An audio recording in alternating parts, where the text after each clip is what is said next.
Tony D and Little Joan, and this is a screenwriter's rant on the Garden of Eden horror movie. That's about all this trailer will tell me. Smash a like and subscribe. Thank you for smash liking and subscribing. Check out my books. The links are in the description.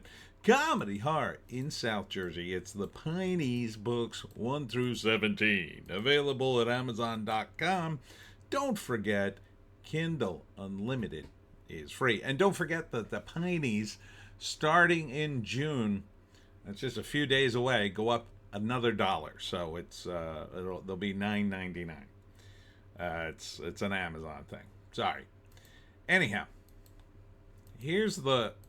this is not a good trailer in my view, because this trailer does the exact opposite of what movies should do. Movies should not tell, but show.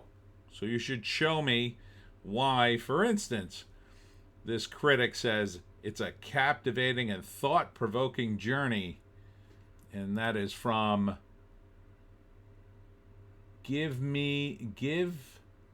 I can't even really, Gnarly Honest Movie Reviews.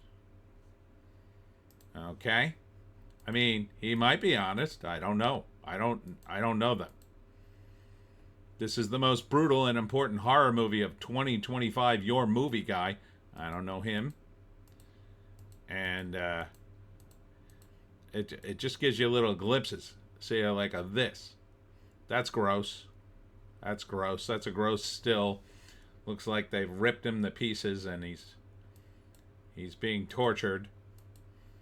That's not horror to me. That's just gore. I'm not really into a gore fest. There are things here you won't forget, says macabre. Man, I can't even read this. Macabre something. Macabre. Yeah, and some of the kills are permanently burned in my retinas, says Joshua at the movies. I don't know these places, so this doesn't really resonate with me. Here's another review. The most creative kills I've seen on film. I can't read it. I can't read it. Cody loves horror. Okay. What little glimpses of this movie, other than this woman dancing in the desert, I've seen, looks just like standard horror stuff. Vaguely reminds me of the horror movies you'd see back in the 70s. They're very esoteric. They don't make any sense. They're low budget. They play a lot of music. They have wacky dancing, and people are brutally murdered, and people laugh, and it's almost like an avant-garde kind of horror movie, just with a lot of gore. What's the plot? Doesn't even matter. When you're talking about creative kills, you're not really talking about a story, in my view. I don't think these are very creative. I would suspect these aren't very creative kills at all. Because to me, a creative kill, if there's such a thing, would mean, number one, they're unexpected. They couldn't be more expected in a movie like this.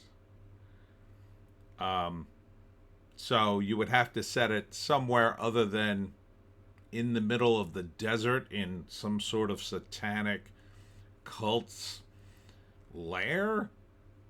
Couldn't be more expected if of murders. Couldn't be any less creative.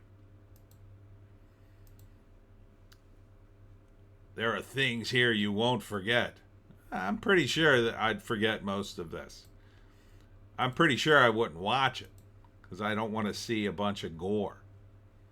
I do want to see a captivating and thought-provoking journey, but I think you gotta be stretching for that. Now, I haven't seen this movie. As always, I haven't seen the movie. Just analyzing the trailer, but You can't like throw words like this at me and expect me just to believe you. I don't know who any of these critics are. I've never seen any of these people's movies. I don't know the actors. I know nothing. I'm just seeing a bunch of imagery and a lot of music going, ooh, ooh, ooh.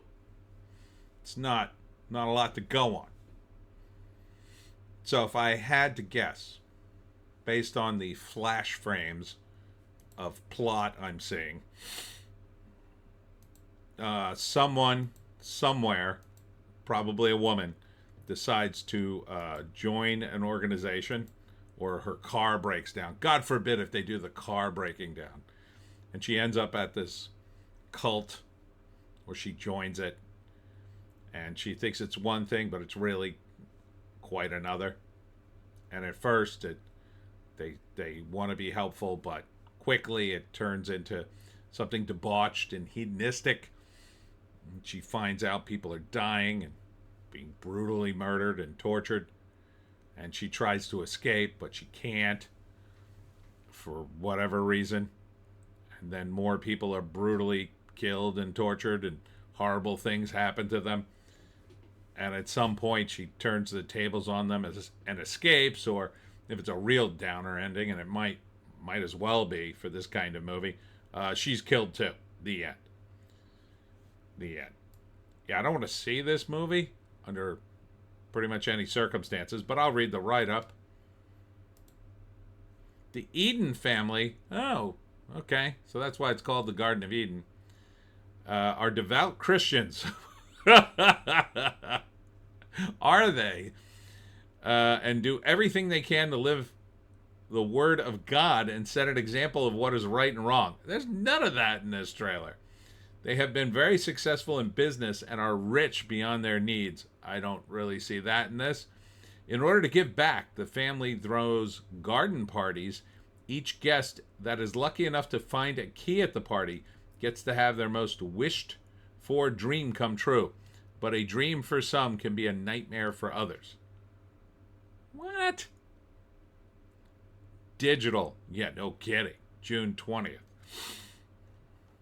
Now, this is just a flash frame of this actress. Just basically a flash frame. I was lucky enough to stop on that. That's the most normal frame of the movie. It sounds very lacking in detail. Or the very rich and successful and Christian. Yeah, it doesn't sound like a bash against religion at all, does it? When people are going to be horribly, brutally murdered. I mean, the thumbnail for this thing is grotesque. I don't want to see a gross movie. I don't know why people keep making them. I don't know why people like them. I think people who like these kinds of movies really ought to, I don't know, think about going to a therapist, maybe talking to somebody who's, not seeing blood and guts every day. Kind of like watching too much, nudie things. You know the kind of movies I mean. Too much of anything, not good for you. Not good for you. And, so I wouldn't watch this. No. Not seeing anything fun here. Not scared. I just, I don't want to be grossed out. These movies kind of upset me. In that I want them not to be made. Or I want to take the people aside who make them and go, what are you doing? And it has nothing to do with the fact that I did know a guy who made these kinds of movies, and he ended up committing horrible crimes. And now he's in prison for the rest of his life. Where he did find Jesus, but too late. Too late. So yeah, I wouldn't advise you to watch these movies or make these movies.